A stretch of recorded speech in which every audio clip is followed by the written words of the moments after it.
horário que você estiver vendo isso na internet, porque a internet só basta você ter acesso para você poder ver, independente do horário. E hoje eu estou recebendo aqui Helena Vieira, Mulher Barbada, para o segundo De Frente com o Vetim. E a gente vai estar falando de cultura e é um debate necessário e importante. Queria convidar a Helena para se apresentar, falar para o povo. Boa. Boa noite, gente. Boa noite. Boa noite. Super agradeço o convite. Acho que cultura é um tema muito relevante. Acho que agradeço o convite de estar aqui conversando com o Léo, né? Uma campanha que eu decidi apoiar, né? Decidi aí apoiar tem umas 2 semanas. Né? Eu sou uma militante trans, sou dramaturga, sou escritora, já escrevi novela, teatro, série. Também sou filósofa, tenho umas pesquisas aí de uma série de temas. Fui pré-candidata a prefeita de Fortaleza e fui candidata a deputada federal pelo PSOL, também do Ceará. Pedir a Mulher Barbada para se apresentar. Bom, galera, eu sou a Mulher Barbada. Agora eu tô só de Rodrigo, mas eu continuo Barbada, mas isso é a mulher. Eu trabalho com arte desde que eu me entendo por gente, assim. Sou do teatro, mas também sou da música, sou das artes visuais, também sou da moda e faço tudo que quando vocês apertarem lá 58013, quem fez aquela maquiagem fui eu também, só pra vocês saberem, também sou maquiador. Mas uma coisa que as pessoas não sabem, apesar de eu fazer esse monte de coisa, é que eu sou nascida e criada lá nos Cafundó do Judas do Maracanaú, no Gereissati 2, ali divisa Maracanã e Pacatuba, né? Nascida e criada na periferia, e a arte foi uma ferramenta assim que o Silvério sempre fala e eu sempre retorno a falar, porque reverbera em todas nós, né? A arte me salvou de uma realidade assim que não tinha muito pra onde ir, sabe? Eu cresci escutando que o futuro era terminar os estudos, né? Assim, 18 terminou o estudo, pronto, não tenho mais o que fazer. E eu não conseguia ver saída na minha periferia e tive que migrar para o centro, que foi super doloroso. Minha carreira toda foi construída na cidade de Fortaleza, porque eu não via oportunidade na minha periferia, eu não via espelhos, né? E aí eu fico pensando que se tivesse um Léo Suricati na minha quebrada naquela época, quando eu era moleca, né? Acho que a realidade teria sido outra, assim, talvez eu tivesse criado uma cena drag lá, né? E foi por isso que eu quis muito estar junto dessa campanha, assim, porque eu acho que a periferia é muito importante para entender o movimento do centro mesmo, porque na periferia tá onde a gente foi jogada, sabe? A gente foi tirada do centro, a gente foi colocada para esse escanteio, né? A cidade inteira, como planejamento, coloca a periferia no escanteio mesmo. E quanto mais a gente capilariza a arte e cultura na periferia, a gente vai descobrir que a gente não precisa sair de lá para produzir, sabe? A gente não precisa sair de lá para viver da nossa arte, a gente não precisa sair de lá para se provar artista, né? Que é uma coisa que eu senti muito, assim, que se fez na minha carreira e que eu vejo, assim, que eu não sei como é que eu poderia ter feito diferente, mas eu espero que a partir de agora a gente consiga trazer essa diferença, né? Levar internet, cultura, levar acesso para essa galera na periferia. Eu acho interessante isso, porque é um pouco do porquê eu decidi apoiar o Léo, né? A gente sempre pensa assim, 2 coisas que a gente pensa que não serve pra nada, que dá errado.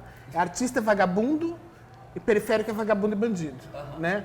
E aí quando a gente vê que existem possibilidades de construir alternativas de vida, de sobrevivência e de existência através da arte na periferia, seja a construção de coletivos, a construção de redes, a construção de agências, porque também publicidade pode estar na arte para fazer com que os negócios ali locais se divulguem e se apoiem. Existe muita vida pulsando na periferia.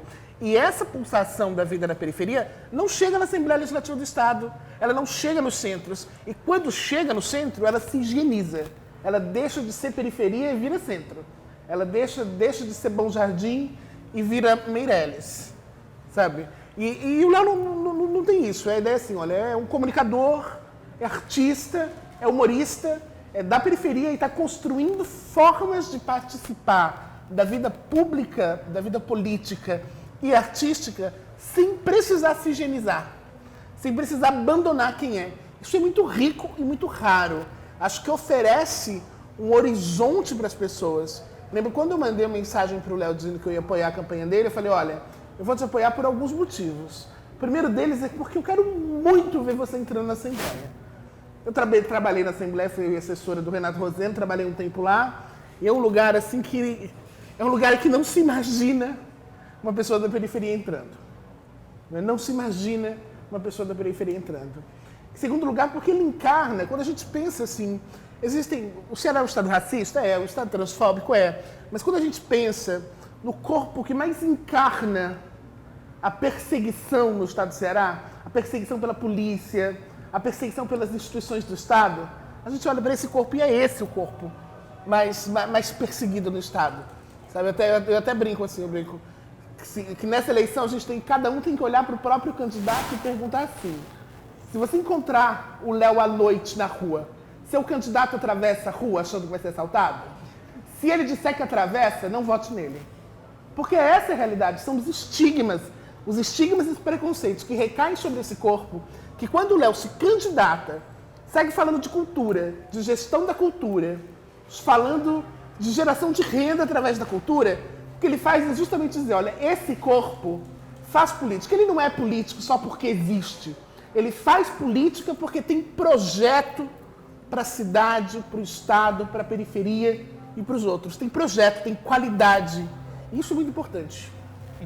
Vou até pegar esse gancho para aproveitar e falar de projetos, né? Porque justamente que a Barbada colocou assim, eu vim num lugar também que é da periferia e foi a arte e a internet que deu uma sacada para fora também, né? Aumentou a tal da perspectiva, né? A perspectiva de terminar o ensino médio e trabalhar alguma coisa, apertar parafuso, né? Como o Chaplin fez no Tempos Modernos e tal. E aí eu não esperava nem a pau que a gente ia fazer o tal do sucesso. E aí o Suricate ia virar uma febre e a gente conseguir alcançar lugares que a gente não alcançaria. E aí depois da Vetinflix, que foi o talvez a tal da consolidação de que a gente não era só um meme, a gente começou a ser ouvido. E aí que é uma coisa que também diferente, né? Acabou que nem eu, que anda de bermuda e chinelo, camisa altamente... Estou muito pouco preocupado com a estética do ambiente onde eu vou entrar, né? É justamente também para causar esse choque. É para as pessoas se tocarem que causa esse choque assim que entra. E não é porque eu não tenho, vamos dizer, uma calça e um tênis para me botar. Não, o dia que eu precisar botar uma calça e um tênis, eu boto. O dia que precisar botar uma camisa de botão, eu boto. Mas é diferente, eu não vou botar por causa do lugar, eu vou botar porque eu quero botar a calça, a blusa de botão e o tênis. É outro sentimento e outra relação, porque a cultura também passa por aí. Eu acho que a gente não perder a nossa identidade faz parte da gente reconhecer também o que a gente é.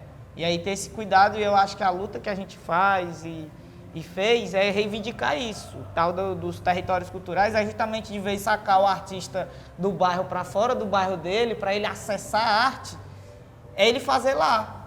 Porque o tal do novo, ele só vem se ele romper com o velho. E aí, para romper com o velho, você tem que ser diferente, não dá para você ser igual. E aí, quando você aposta nos mesmos espaços, nas mesmas pessoas, você vai ter o mesmo resultado. Assim. É você pegar um aparelho que nem esse onde a gente está. Esse comitê é localizado no Dragão do Mar. Aqui, o que tem aqui? Você vai no teatro, o teatro está abandonado. Você olha para a praça está abandonada. E é aqui onde funciona o instituto que gerencia boa parte do recurso do Estado na cultura. E isso não tem alternativa para a galera, no sentido geral. Não tem alternativa, principalmente para a juventude, para a galera que está no bairro, chegar aqui ou ter acesso a qualquer política feita aqui dentro. Porque a galera não consegue acessar. E aí é o lance de como é que a gente discute e leva a cultura para o território. Como é que a gente chega num bairro lá, que nem o Bom Jardim, chegar lá nas profundezas do Gereissati, como é que a gente vai chegar lá dentro dos conjuntos habitacional esquecido lá, que nem o Zé Euclides. É pensar num parâmetro onde a gente comece a discutir onde é que a cultura tem que ser importante, sabe? De vez você só discutir a cultura pela cultura. A arte é linda, é uma coisa massa, você vê assim, esse comitê aqui está tomado por uma galera que veio e pintou e tem uma galera que vem e ocupa, é massa. Mas como é que a gente faz isso num ambiente, numa periferia profunda, sabe? E a provocação fica para esse caminho. Eu acho que tem uma outra questão que parte daí, que não é levar a cultura para a periferia, né? Assim, no sentido de a gente precisa ir lá para a periferia, ensinar como faz teatro pós-dramático, ensinar como faz canto. Não tem que ensinar. A questão a cultura ela é a manifestação viva dos sujeitos existindo no mundo. E ela tem a ver com a construção de saídas criativas para lidar com os problemas da vida. Não é? Então, a gente vai desde a cultura, como patrimônio, que vai da cultura alimentar, a cultura da vestimenta, a cultura vocabular. Nesse processo, por exemplo, estava pedindo apoio para uma série de figuras para o Léo. E aí algumas figuras de fora, eu fiz questão que elas dissessem sempre ao final, é Sal. Eu tentei que elas dissessem Vetinho, mas isso foi muito difícil. Ninguém, assim, saiu cada palavra que vocês não têm ideia. Mas é Sal, saiu. Errado, mas saiu também. Tanto é, saiu, vai dar Sal, mas enfim. Isso é patrimônio linguístico, isso é uma cultura linguística. É uma forma de se expressar que tem a ver com a realidade que se constrói na carestia, nas periferias, que tem a ver com a carestia e com o sal, efetivamente. O sal do salário, o sal da comida, né? O sal é uma coisa que representa algo positivo, é cultura. Né? Para além disso, as tradições musicais, os encontros nas praças para o reggae, para o hip hop, sabe? Os encontros para organizar o futebol, isso tudo é coletivo humano produzindo cultura. Então a gente não tem que ir lá, chegar na periferia e dizer assim, olha, deixa eu te ensinar o que é cultura, deixa eu te ensinar como faz arte. Não, tem que ouvir a arte que é produzida lá e se pensar como gestor, como político, como é que eu consigo desenvolver ou oferecer condições para que isso se transforme em um meio de poder continuar vivendo. O artesanato, a cultura capilar, os mais variados cortes de cabelo. Quando a gente pensa na valorização cultural, a gente pensa num processo histórico. Os Estados Unidos, ali na região do Mississippi, lá nos anos 40, as mulheres negras faziam grandes competições de penteado, de vários tipos de penteado afro distinto. E elas faziam ali entre os salões de cabeleireiro, entre elas não viam aquilo como arte. Mas em dado momento elas começam a perceber que existe arte na própria vida, que a arte não é uma coisa distante, que só quem é o artista especial que faz, que a arte é um jeito de organizar o próprio desejo por vida. A gente faz arte porque a gente quer viver. E as pessoas precisam poder viver de arte. E para isso, e aí eu acho que esse é um ponto desse debate de hoje, Léo, que é como é que a gente consegue garantir que os recursos da cultura sejam descentralizados para que as pessoas nas periferias possam viver de arte. Aqui no Ceará, a gente tem um cenário em que você tem uma política de cultura de baixo orçamento, o orçamento da política de cultura é pequeno, nós não temos fundo estadual de cultura implementado e nem fundo municipal de cultura implementado para financiar a política de cultura, e a cultura ela se faz em editais.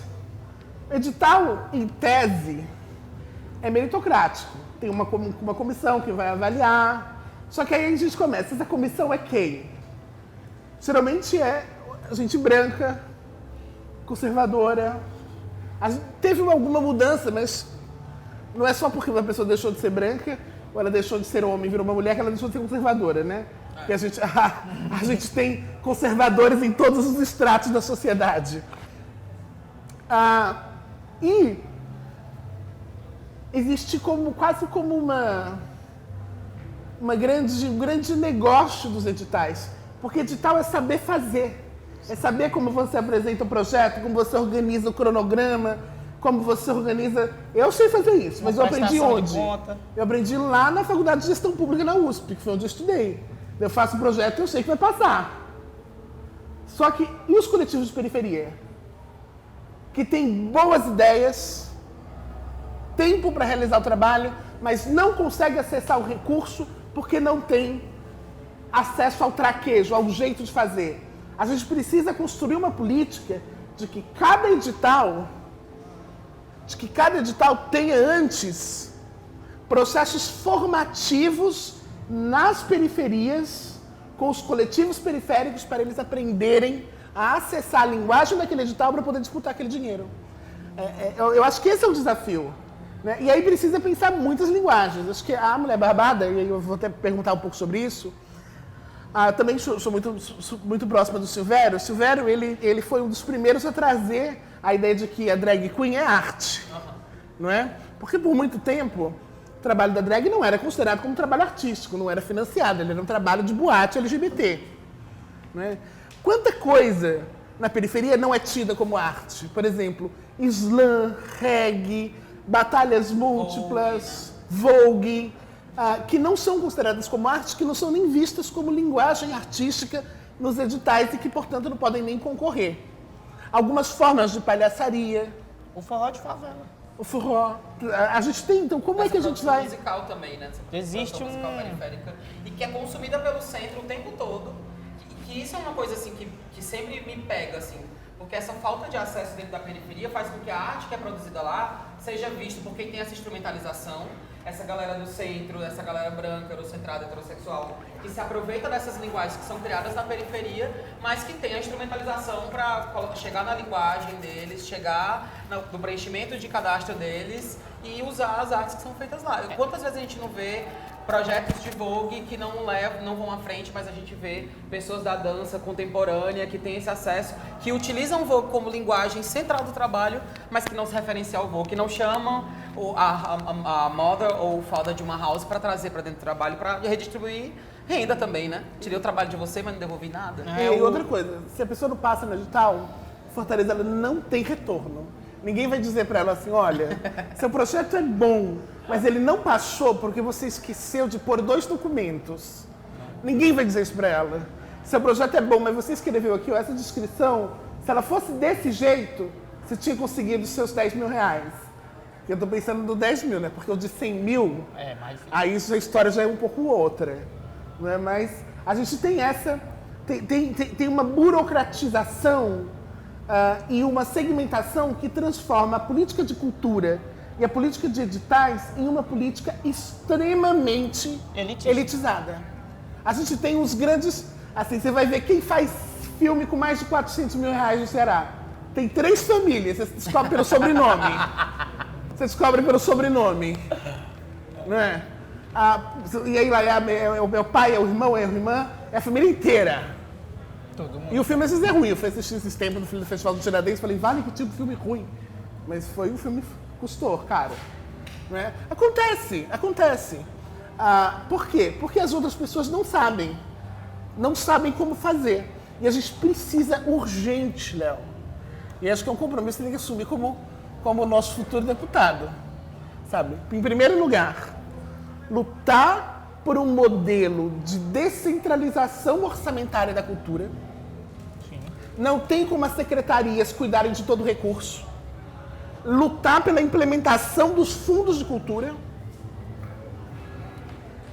E lutar pela criação de programas de capacitação e mapeamento dos coletivos de periferia.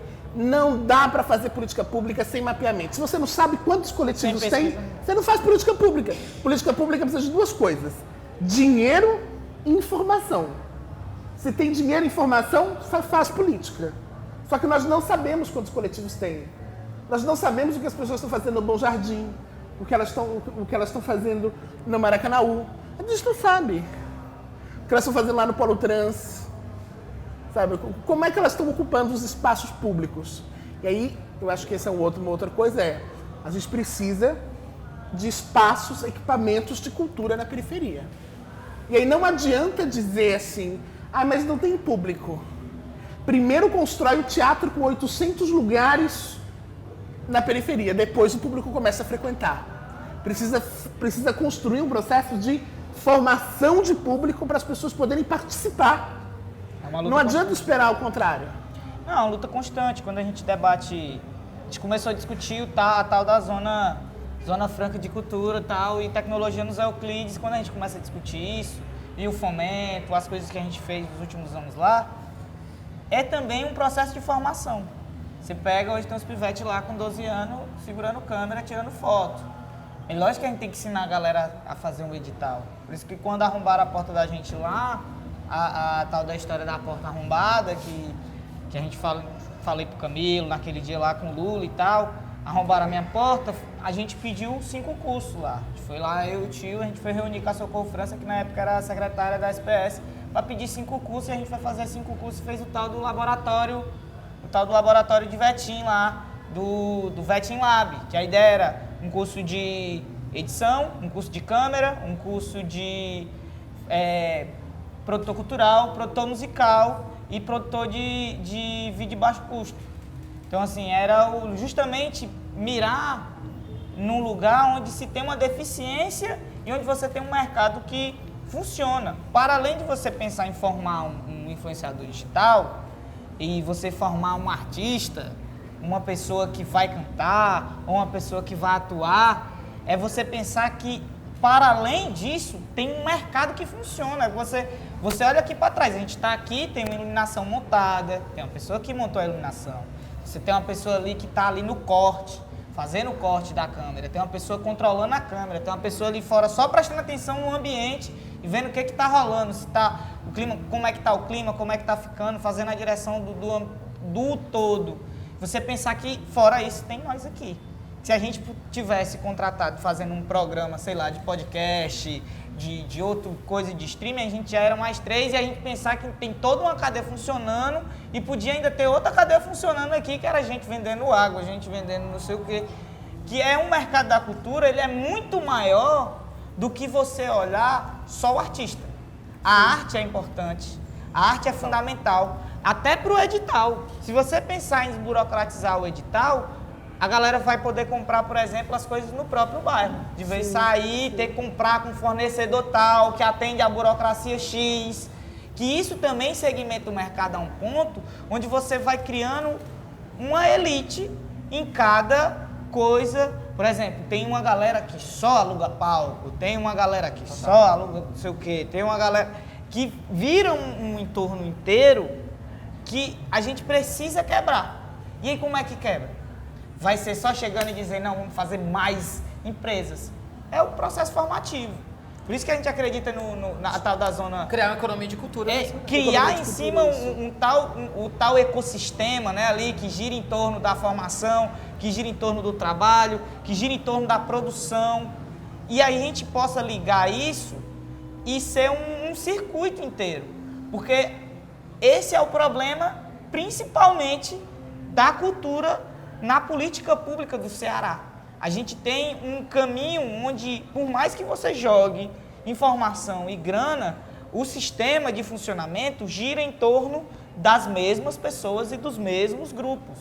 Não dá para você ter só recurso, informação e pegar e ser as mesmas... Por exemplo, quem é que pode mais falar do que é as profundezas lá do Maracanã e da produção da galera que está na rua produzindo lá, do que o Garajal, por exemplo?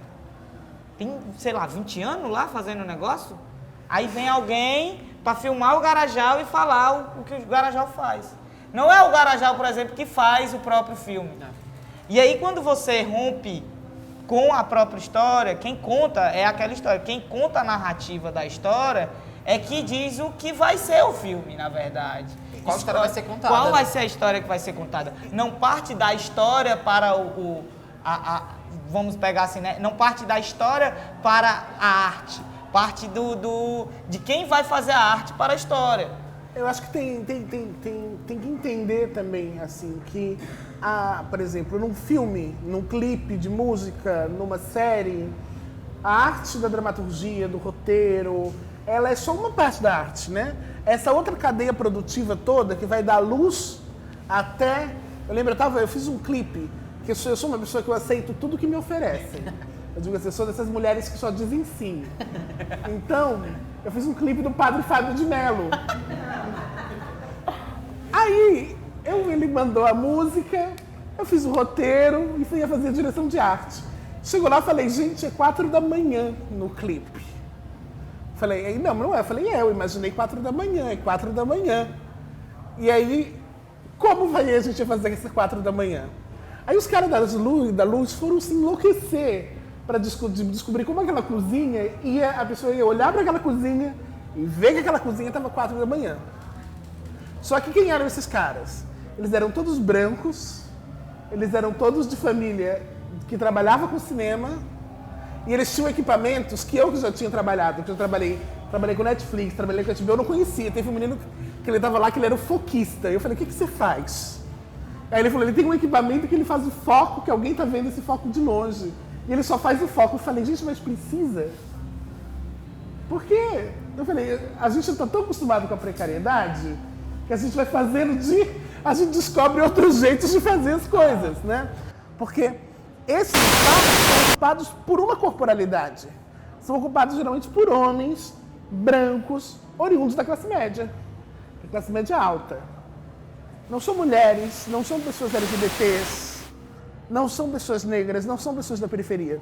Se a gente consegue, por exemplo, financiamento público para compra de equipamento, luz, câmera, rebatedor e afins, precisa de financiamento público. Porque se você é pobre e isso é caro, se não tiver financiamento público, você não compra.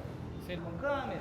Lógico que não vai ser uma câmera de 700 mil, porque o Estado não vai querer dar essa câmera, né? Mas a gente vai discutir a câmera que é 20 mil, que é 16 mil, porque é pelo menos o mesmo preço ou mais barato que o fuzil que eles mandam para nós. Então é meio que a gente tentar pensar numa forma de fazer a política pública propositiva mesmo, assim, como é que você leva um teatro para a periferia, como é que você leva um cinema, que nem tem o cinema aqui no Dragão, um centro que não é o centro econômico, é o centro urbano no sentido onde está o povo. Você pegar os grandes conjuntos habitacionais, você tem ali só na região, entre o Janguruçu e o ali, Pajuçara, mais para dentro do Maracanaú, em torno, sei lá, de entre 400 e 500 mil pessoas, que tá ali no dormitório, vai para aqueles cantos só para dormir.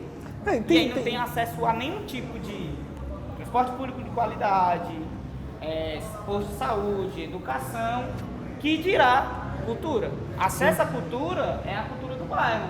É as músicas que a galera escuta, é aquilo. E quem entende a estética de periferia entende que é som alto, é festa na rua, é espetinho, é feijoada, é menino gritando, é gente correndo, é a violência que se confunde com o que está acontecendo ali e a produção local. Tudo isso se mistura.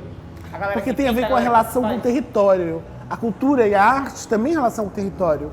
Há alguns anos eu trabalhei desenvolvendo uma metodologia que é uma metodologia chamada Jovens Agentes da Paz, que foi aplicada lá no Bom Jardim pelo pessoal do Centro... Ah, esqueci o nome da ONG, gente. Desculpa. Bora. Bota embaixo, né? Depois... Isso, CDVHS, obrigada. É os Jovens Agentes da Paz. E aí, uma dessas coisas, dos pontos dos Jovens Agentes da Paz, era pensar a cultura digital. Então, eles criaram perfis na internet para registrar os lugares do bairro que eles mais gostavam. E quando você percebe o registro que cada um fez, você percebe que existem múltiplos olhares sobre aquele território. Olhares que não teriam sido captados, não teriam sido percebidos pelo Estado, não teriam sido percebidos pelos policymakers, pelas pessoas que fazem política pública, se não fosse um programa para ouvir esse pessoal. Sabe, a gente precisa ouvir e precisa convencer. Acho que tem esse trabalho também, viu? Convencer que política de cultura é política de cultura. Que a gente vem de uma cultura que diz assim pra gente: não é mais importante é você comer, depois você vai ver teatro. Não, mas deixe disso, vá trabalhar. Minha mãe, por exemplo, minha mãe faz isso até hoje.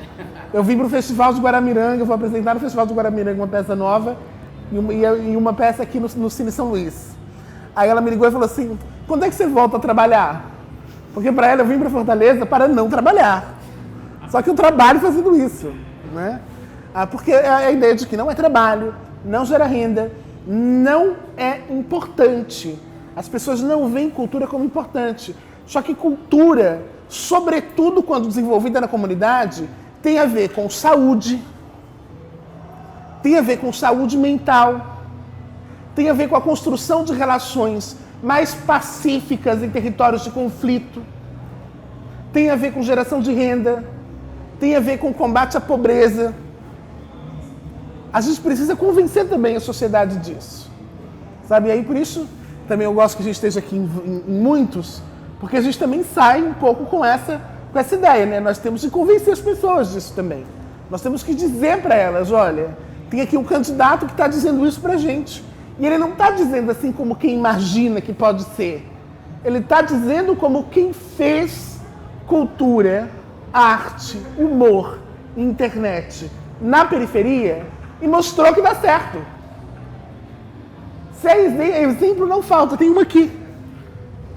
Sabe? E a gente tem que usar isso para conversar com as pessoas. Não só eleitoralmente, mas também eleitoralmente, que a gente está na eleição, né?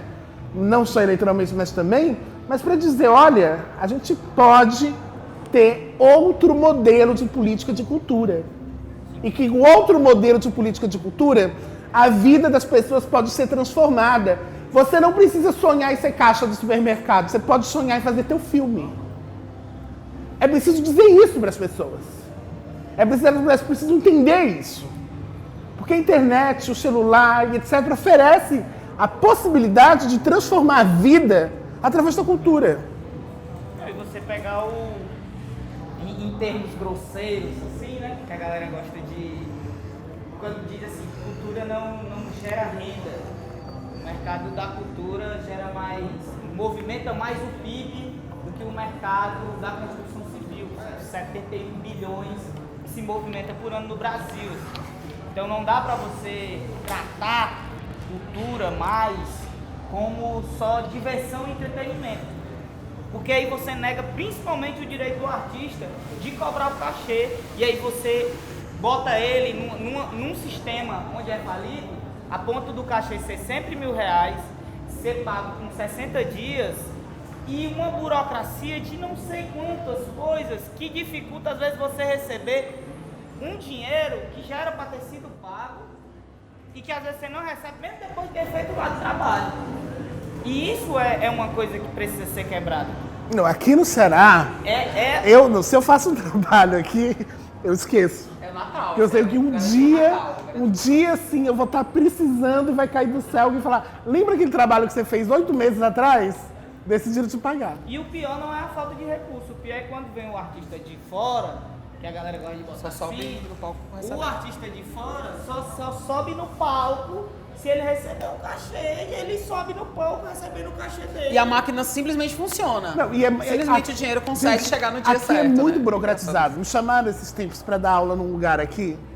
Aí me pediram um portfólio. Eu falei, gente, portfólio é um currículo. Eu falei assim, olha, se vocês me convidaram, é porque vocês sabem meu currículo. Eu não mandei meu currículo para vocês para pedir uma vaga de professora. Eu falei, então eu não tô com tempo de fazer isso agora. Aí daqui a pouco eu falei, não, a gente vai arrumar uma empresa que vai fazer isso para você, só que ela vai cobrar tantos %. Aí eu falei, não, mas eu não quero pagar uma empresa para fazer isso para mim. E aí começou a vir mais e mais documento, mais e mais documento, mais e mais documento. Até que eu falei assim, quer saber? Eu não quero mais. Desisto, vocês estão... É humilhante. Às vezes a quantidade de documento que você precisa oferecer para comprovar que você é artista, comprovar que você é você, comprovar que você fez um trabalho com eles mesmos, sabe? É uma burocracia. Burocracia não é uma palavra do mal. Burocracia é uma coisa boa, gente. Porque burocracia é o jeito que as coisas funcionam no Estado. Mas a burocracia da cultura no Estado do Ceará, ela é uma burocracia ruim, porque ela tem retrabalho, ela faz você prestar a mesma informação 4, 5 vezes. E aí eu me pergunto, ou eles precisam dessas informações ou eles não acreditam na gente. E a real, sabe qual é a real? Eles acham que o artista vai usar o dinheiro para fazer outra coisa. Porque nem a política de cultura acredita no trabalho artístico como possibilidade de transformação da vida. Então a gente tem um longo caminho pela frente. E esse caminho passa por ter novas pessoas defendendo essa pauta. A gente precisa defender uma cultura de periferia.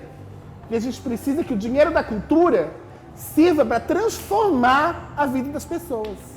Eu acho que uma coisa que a gente tem que sair daqui hoje, muito entendendo enquanto uma galera que está aqui para entender o que funciona na cultura, né, para como essa coisa funciona, é que a cara do Léo e nós enquanto artistas do palco e da cena, nós somos a ponta do iceberg, né, dessa cadeia produtiva que está lá atrás, que precisa ser instrumentalizada, precisa ser educada, precisa encontrar meios de fazer, precisa ter espaço para fazer, entender que o que a gente faz não é só dar um cachê massa para um artista, é entender que colocar aquele artista naquele lugar dentro da sua periferia, dentro da sua favela, dentro da sua comunidade, dentro do seu conjunto habitacional, é transformar a vida do entorno, né? É transformar a relação, quando a gente, talvez as pessoas que estejam vendo a candidatura do Léo esqueçam dos monte de pivete que estão atrás e vendo e trabalhando e fazendo parte aí desse movimento, a galera que está na comunicação dessa campanha, a galera que está por trás de todos esses detalhes. É uma galera que o Léo olhou e falou assim, a gente precisa trazer essa galera pra dentro, porque a gente precisa fazer política de uma forma muito diferente. Quando a gente estuda economia... Também, porque também tem um debate assim, às vezes fica... Porque tem isso também, tem uma coisa que a cultura e a arte faz com a gente, que tá hora quando a gente passa a linha do deu certo, a gente parece que a gente é tirado de onde a gente tá. A gente é outra coisa. A gente é um corpo que não está dentro nem está fora. Ele está que você vira assim, esse aqui deu certo, ele é um excepcional. Aí você tem que ir lá contar a história. Mas eu sofri, eu andei 75 quilômetros para chegar no teatro, porque eu amava teatro. Aí você tem que contar uma história triste. Aí as pessoas ricas vão chorar, vão se sentir motivadas, e as pobres vão dizer, olha, se eu me esforçar, eu consigo. E aí, se o pobre não conseguir, ele vai achar que a culpa dele, que ele não se esforçou o suficiente. E aí eu acho que a gente tem que quebrar esse lugar, assim. Quando a gente coloca isso como uma política do acesso, né? A política da oportunidade, dizer assim, ó, tem que ter coisa boa sim. Tem que ter acesso o menino lá pinta, a piveta lá gosta, sei lá, de moda. Tem que pensar não só em botar a pessoa e aí aí podem até me criticar, usar o termo assim, que é meio chulo, dizer assim, o serviço do peão, né? Porque às vezes o serviço criativo, esse serviço do ócio, de pensar, de estudar, de parar para ler, de parar para consumir coisas culturais, arte em geral, para você ter bagagem para produzir, porque também a arte é sobre isso, né? Não é vista como trabalho, é visto como vagabundagem, mas é só acessado por pessoas que têm o direito de ser vagabundas, no sentido social, não, elas têm a condição, porque elas têm um aporte, uma retaguarda, eu acho que a gente tem que quebrar isso, quando a gente quando a gente debater oportunidade e acesso, porque também é o debate de você poder escolher também, a pessoa pode chegar lá, o pivete pode chegar num centro cultural, numa casa digital, como a gente gosta de falar e tal, numa zona, num território cultural, ele chegar e dizer assim, não quero cantar não, quero cantar. Não, mas não quero cantar não, eu quero produzir, eu quero maquiar, eu quero escrever, eu quero recitar. Essa oportunidade da gente poder escolher, ela nunca é dada. Nem na escola, nem na rua. Então, assim, o acesso, ele passa por permitir também a descoberta da pessoa escolher o que ela quer. Escolher o caminho que ela quer trilhar na vida. Se vai ser através eu tive sorte de ter tido acesso, a oportunidade de ter uma família que me deu alguma oportunidade do acesso. Estive num lugar onde eu estava num grupo, onde a gente tinha acesso e debatia a cultura, que é outra coisa que a gente tem que fazer, que é fazer o tal do debate, porque a gente precisa, sim, saber das coisas. E aí a gente foi fazendo. E isso foi o que tirou a gente e transformou a gente no que a gente é. O tal vamos dizer, do caminho até a síntese de hoje, né? E a gente pensar que nem todo mundo vai ter essa oportunidade. Sabe, Léo, tem uma coisa que eu sou colunista de uma revista de moda, chama Harper's Bazaar. Depois corta o nome que eu não estou fazendo propaganda dela. Ela foi a primeira revista de moda do mundo, uma revista super chique, assim, então marcas Gucci, Balenciaga e etc. Aí tal dia a gente estava numa reunião com a editora, ela falou, não, agora eu quero fazer uma matéria sobre o second hand, que é uma tendência de sustentabilidade. Aí eu falei, o que significa? Não, porque agora tem uma tendência sustentável de reutilizar roupas. Eu falei, gente, mas é o brechó! A gente faz isso há muito tempo. Não, mas e tem uma outra coisa também, porque essa coisa do second hand é tipo assim, a bolsa que minha mãe guardou pra Isso. deixar pra filha, pra neta. Não é tipo assim, E eu não vira tenho uma grana fortuna. pra comprar um Exato, sapato. não né? tem, Isso, é caríssimo second hand. Só que na periferia a gente já faz isso. Há muitos anos. As práticas de periferia, elas são apropriadas por quem tem dinheiro e transformadas em mercados de consumo de elite. Porque eles sabem fazer dinheiro. Nós podemos transformar as nossas práticas de periferia em práticas de consumo também de elite. A gente pode tirar renda, sabe? A estética do cria, né? Que é aquela estética Brasil, camisa do Brasil, a clássica, né? Aham. Bermuda de surfista. E agora tá em moda, tá em alta na Europa e a galera tá achando super lindo usar o verde e o amarelo, aquele tom cor viva, né? Chamativa. E aí a galera bota numa categoria, olha o que a Europa anda produzindo, usando camisa do Brasil. Tipo assim, é só olhar pra periferia do Brasil, galera, assim. Existe toda uma... Quando pegar o exemplo das meninas, né, do Princesinhas de Favela, quando elas vêm reivindicando a cultura periférica, no sentido da moda, da estética, do cabelo, da roupa, do jeito, até a forma de falar, você coloca no mercado, e aí voltando no mercado no sentido geral, um corpo que o mercado escolhe qual vai ser esse corpo. Porque a cultura popular é o que define o que vai virar mercado. A gente tem que entender isso. É assim, não foi porque o Luiz Gonzaga era legal, foi porque a população começou a aceitar o Luiz Gonzaga e a galera disse assim, é o Luiz Gonzaga, é o cara. E ele foi um ser humano que vendeu muito disco. E aí ele vendeu disco numa época que vender disco era uma coisa que dava muito dinheiro. E o cara vivia de show, mas era um cara que era preto do Nordeste. Isso naquela época era um choque, se você pegar, até o ritmo, o forró como ritmo, o baião como gênero, né, é uma coisa que vem de longe do centro, de um Brasil profundo, de Exu lá, de uma coisa lá muito, pegar o exemplo do Luiz Gonzaga, do Patativa, é pra gente lembrar e entender que a cultura popular, a cultura mesmo da rua, do cotidiano, ela é o que faz a manutenção do mercado cultural geral, porque é o que as pessoas estão consumindo todos os dias. É o forrozão, tem coisas que se sustentam até hoje. A gente estava falando ontem sobre o Amado Batista. Sim. O que você pegar o que essas pessoas representam para a cultura popular, independente, e aí usar até o Fagner, né, esses símbolos que são símbolos que até são contraditórios politicamente. Você não pode negar que essas pessoas chegam, que elas chegam no povo. Acho que a gente tem um desafio também, e que a política de cultura ajuda isso, os debates de cultura ajudam isso, que é a gente olhar para as periferias e ver, aqui tem muita forma de fazer a vida acontecer. Que, em primeiro lugar, só que o que nós aprendemos a gente tem que ter vergonha de ser da periferia. As pessoas querem que a gente acredite que é feio, que é vergonhoso ser da periferia, que é vergonhoso trazer e carregar no corpo as marcas de uma cultura de periferia. Elas querem que a gente não reconheça as possibilidades que a cultura periférica oferece de transformação da vida, seja através da moda, seja através da arte, seja através da comunicação, seja através da construção de redes locais. Porque quando você pensa, quando o dinheiro da cultura entra numa comunidade, ele vai comprar onde? Você acha que a pessoa da comunidade, ela compra onde? Ela compra na padaria do bairro. E a padaria do bairro vai fazer o quê? Vai contratar alguém do bairro para trabalhar ali. Você tem um aspecto microeconômico que funciona em função da economia da cultura. Você dispara um processo inteiro de formas de renda e de vida, de fazer a pessoa sonhar. Né? Eu acho que, assim, de tudo que a gente tem conversado hoje, né? Eu acho que, em primeiro lugar, a gente pode sonhar.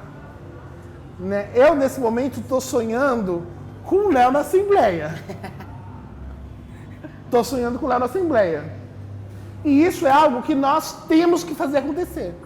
É responsabilidade sua, de cada um de nós. Para quantas pessoas vocês falaram no Léo?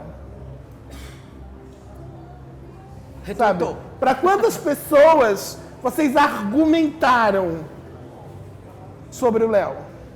Para quantas pessoas vocês desfizeram coisas mal faladas sobre ele? Né? Eu estava conversando ontem com o Léo disse assim, você acredita que tem gente que me diz que porque eu falo assim não sirvo para ser deputado? Aí eu mandei para ele ontem 2 matérias sobre o Lula, né? Porque o Lula foi o presidente que fez 25 universidades federais. E ele foi chamado de analfabeto a vida toda. Né? Então nós viemos de um país em que o presidente que mais fez pela educação não falava direito. Porque não tem a ver com educação formal. O presidente que privatizou e acabou com as universidades públicas no Brasil era professor da Sorbonne, um sociólogo chamado Fernando Henrique Cardoso. Né? Então não tem a ver com a escolaridade formal. E até hoje ele é considerado um grande estudioso político. Até hoje é um grande estudioso. Tem a ver com o quê? Né? A gente tem alguém que tem na pele o conhecimento da luta, da vida, da periferia, do que tem que fazer. E a gente tem que dizer isso para as pessoas. A gente tem que dizer isso para elas. Né? E que se ela não consegue confiar no vetinho para ser deputado, sabe qual é o problema? É que ela é elitista e racista. E aí você precisa lembrar ela disso. Porque não é problema deles, é problema delas. Demais. Essa semana foi semana passada, né? A gente ouviu uma coisa, todo mundo aqui deve ter ouvido isso, né? Que era, imagina um debate desse na favela. E aí eu imagino todo dia um debate desse na favela. Senhor candidato, sabe? Eu queria muito que tivesse. E eu diria mais, eu queria muito que a favela fizesse um debate aqui todas as vezes. Porque é isso, a gente que morou e que mora em periferia, a gente não tem um acesso ao debate. A gente não pode sentar lá e conversar sobre o que está acontecendo de verdade, porque eles não vão olhar para lá, sabe? Eles não vão olhar para Altra Nunes, eles não vão olhar para o Bom Jardim, eles não vão olhar para o João 23, não vão, assim, sabe? Não existe um interesse, a gente precisa quebrar as portas lá mesmo e entrar e para levar a conversa. E aí falar, é assim, ó, seu candidato, como é que seria um debate desse na favela? Tem uma música, olha aí, eu vou dar agora uma de intelectual mesmo, Teatro Mágico. Vou citar Teatro Mágico, né? Tem uma frase, tem uma música chamada Os Azulejos, né? Que ele tem parafrase algo nesse sentido. Ele diz, quando alguém te falar que tá certo ou errado, que não vai assim cebola, que não vai assim infeliz, que o X pode ter som de Z e CH pode ter som de X. Acredito que errado é aquele que fala correto e não vive o que diz. Né? Esse mote do teatro mágico, durante muito tempo, soou dentro de mim. Porque não é sobre o que é mesmo, de fato, esse correto, né? E eu acho que o correto é falar de um jeito que as pessoas entendam. Porque não adianta você falar uma coisa de forma que as pessoas não consigam entender. E essa é uma dificuldade que não só na cultura, mas na política de modo geral, ela é feita justamente para as pessoas não entenderem o que está sendo dito ali. Para ter dificuldade, principalmente na hora de você entender o debate e poder opinar. E aí eu acho que passa por quando a gente discute cultura periférica, quando a gente discute política, quando um cabinha que nem eu vai se coloca na política, mas não só um cabo como eu, tem um monte de gente que está fazendo arte e cultura nessa cidade e se coloca a fazer de uma forma que as pessoas entendam e que faz de forma questionadora, que não é só fazer a arte ou a cultura pela cultura, quando você tira a onda com o algoz, com o poderoso, né? É quando a gente se coloca para questionar, a população questionar também ali. É o povo que é o nosso povo, passa por nossos olhos e também por nossa boca. Quando a gente se coloca e fala, é também por essas pessoas. E aí não é só pelo território em si, dizer, porque eu sou do Janguru Sul, porque nós é do Bom Jardim, porque nós veio da Sapiranga. Não é por aí. É por a gente entender que essas pessoas vão ter poucas oportunidades de ter acesso ao debate, inclusive pouca gente falando para elas, discutindo coisas que sejam do interesse delas. Não é discutir internet livre, porque é dizer assim, não, porque a gente tem que botar a internet de graça e aí é uma pauta legal e todo mundo vai poder agora ter internet e é uma pauta máxima. Não. É começar a discutir, porque a gente sabe que a gente não vai conseguir isso da noite pro dia. A gente tem que discutir assim, não, a gente tem que começar a discutir internet livre lá onde tá morrendo gente. Por quê? porque aí você começa a mudar a cultura do lugar. Sim. As pessoas começam a ter outra visão sobre aquele canto. Eu fui morar nos Euclides, todo mundo tinha medo de ir lá. Todo mundo tem gente que tem medo de ir até hoje. Medo de ir lá. O Uber não entrava lá dentro. O tal do pedir iFood era impossível pedir. Coisas que para nós não era o acesso. Não tinha nem transporte público, sabe por quê? Porque teve uma matéria do jornal uma vez, desses programas policial, onde estava tendo uma festa, a galera deu tiro pra cima, aí foi isso e causou terror. E depois a gente tem vários episódios de violência que teve no bairro. É lógico que não dá pra dizer que não existe violência na periferia. Só que paralelo a tudo isso, boa parte das pessoas que estão lá são trabalhadores, são pessoas que estão ligadas à escola, estão estudando, são crianças, que não tem nenhum tipo de acesso a nenhuma política pública. E a gente foi a galera que começou a levar coisa pra dentro do lugar. E aí quando o concreto vai lá e pinta 48 murais, quando a gente começa a discutir filme, produzir coisa com Baiana System, levar o Caetano Veloso, fazer coisa dentro dos Euclides, a ótica do lugar começa a virar outra. E as pessoas começam a quebrar esse preconceito que tem e o estigma que tem com o lugar. E quando a gente vai discutir cultura de periferia, passa por a gente entender que a gente tem que ter fomento no lugar. Não dá pra gente pegar e discutir uma coisa dessa sem pegar essa coisa que é primordial. A informação e o dinheiro, como você colocou no conversa da conversa. Informação e dinheiro. Como é que a gente não tem uma pesquisa? A gente vai, agora o censo bateu na nossa porta para saber quem é que mora nos Euclides. Mas imagina que a gente está lá há 5 anos. O quanto aquele ambiente já mudou nesse processo. Sim. Léo, agora só para seguir, acho que daqui a pouco a Luana vai estar falando assim, roteiro, segue o roteiro, que tem um roteiro aqui para vocês, saibam que tem um roteiro. Só para seguir esse roteiro, eu acho que eu quero dizer uma coisa assim para todo mundo que está ouvindo aqui, que apoia o Léo, porque a gente tem aí alguns desafios pela frente. Acho que o primeiro desafio ele é sentimental, tá bom, gente? Ele é sentimental. E esse eu estou incluindo por minha conta. Já fui candidata 2 vezes na vida e ser candidata é uma merda. É horrível, porque é solitário, é duro. Não deixem o Léo sozinho. Sabe? Não, ele não é candidato só por ele. Sabe? Uma candidatura é um processo coletivo. Pedir voto para o Léo é pedir voto para um projeto. Acreditem nesse projeto e estejam junto com ele, porque é horrível fazer campanha só. Dá vontade de chorar ter que panfletar sozinho. Então vamos panfletar com ele. Segunda coisa. Falem do Léo para as pessoas.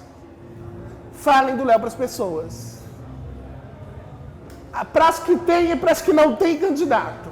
Porque no Brasil, o voto do parlamentar, eles decidem sempre na última hora. Então falem para todas as pessoas. Compartilhem material. Se munam de informações. Digita o nome do Léo Suricati no Google, você vai ver que ele participou do Jovem Gestor, que ele foi consultado pelo Lula, que ele é comunicador e que ele é uma referência em influência política virtual no Ceará. Não deixe que o preconceito das pessoas por serem vetinho pensem que ele não é de nada. Mandem para o Google. Lá tem informação, se munam dessas informações. E tragam mais gente. Cada pessoa traz mais 3, mais 5 e traz mais gente para essa campanha. Porque a gente pode colocar o Léo na Assembleia, mas isso depende de nós. Se a gente considera que tudo isso aqui é importante, então ele precisa ter votos condizentes com a importância do que ele defende. Porque se ele tiver menos do que eleição, significa que nós falhamos em dar importância às coisas que nós dizemos que eram importantes. Então eu acho que assim, o desafio, Léo, é não se sinta só e convoque essa tropa que se tem, porque tem muita campanha pela frente ainda e a gente tem que convencer muita gente. E por último, lembrem-se de perguntar. Se alguém tiver em dúvida do candidato, você pergunte. Seu candidato atravessaria a calçada se visse o Léo à noite? Se ele disser sim, vota no Léo. Porque significa que é um elitista. Por último, lembrando uma amiga e companheira, Érica Malunguinho, é hora da gente dar oportunidade para quem ainda não teve mandato. É alternância de poder. Peçam voto e diga, vota em quem ainda não foi parlamentar. Quem já está lá há muito tempo está se acostumando com o poder. Alternância de poder tem que ser a palavra. Alternância de poder e reintegração de posse. Porque o Léo não vai lá conquistar o lugar dos deputados. Ele vai lá tomar de volta o lugar que sempre devia ter sido de quem é da periferia. Porque nunca devia ter sido deles.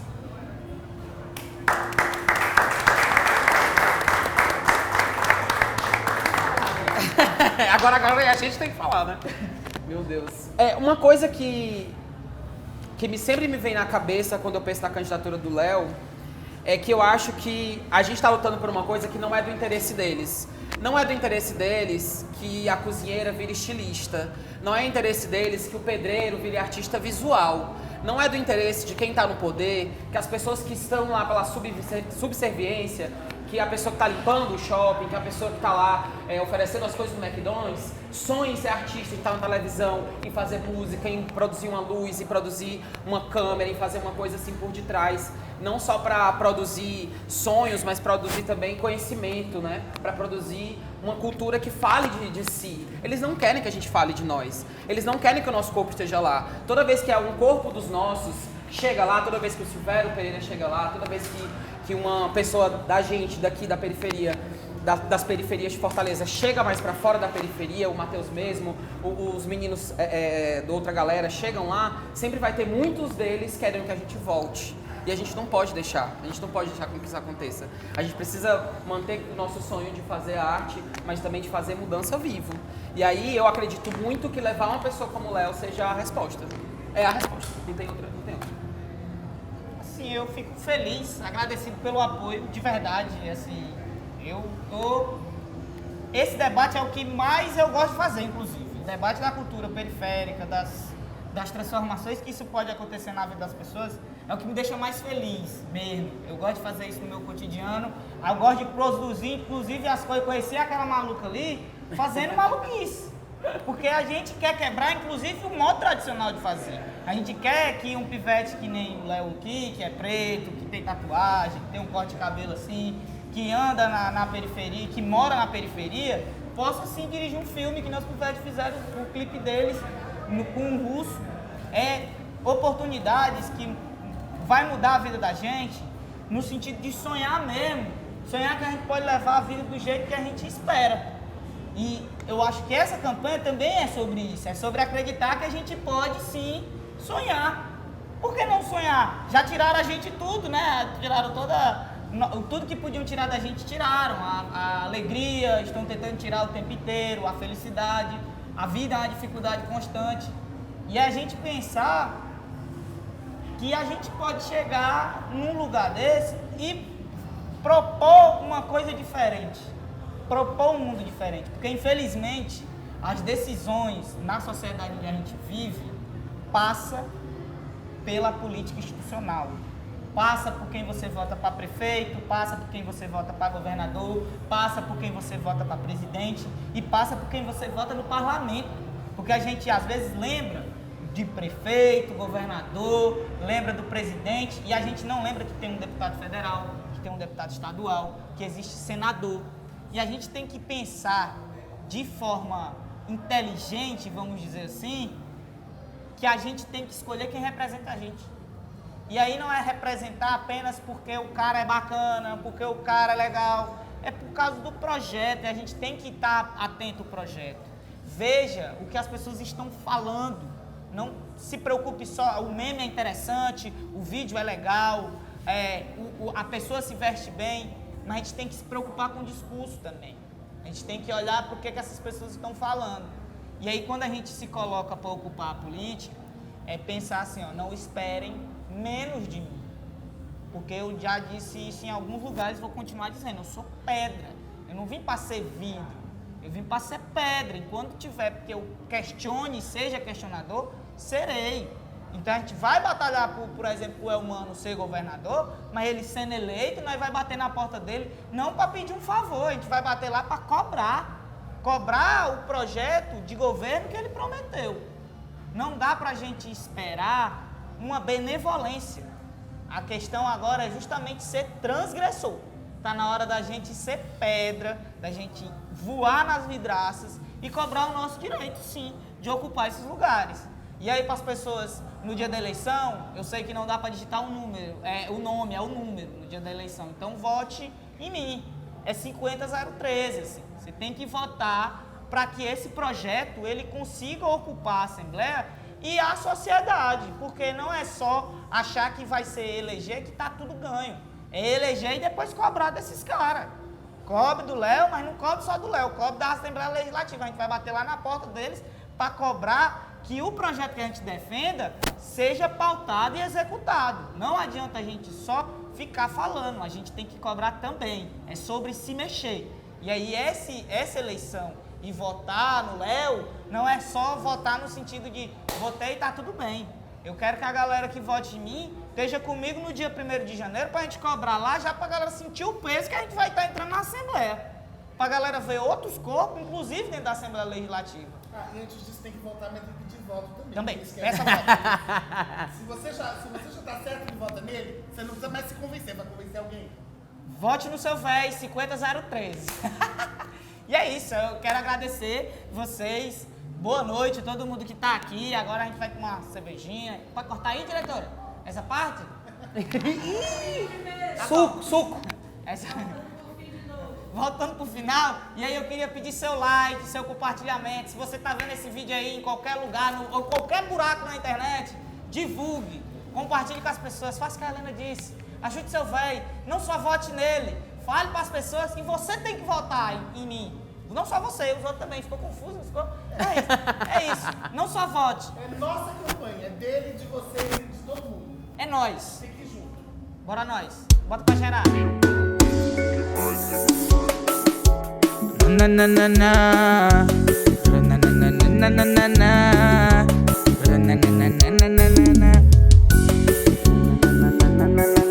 Pivete é sal, o Léo é candidato estadual, que legal. Ele é um vete de Fortal, voz dos becos da favela e dos residencial. Se liga nas pautas, que é por internet livre todas as quebradas. Transforma em território cultural as áreas. Mata a broca dos pivete por coisa solidária. O Léo é de verdade. Põe tua bermuda de veludo e vota Léo Suricate em 2 de outubro. O elemento representa todo mundo e quer garantir pra favela um bom futuro. É 50013 na cabeça, meu filho.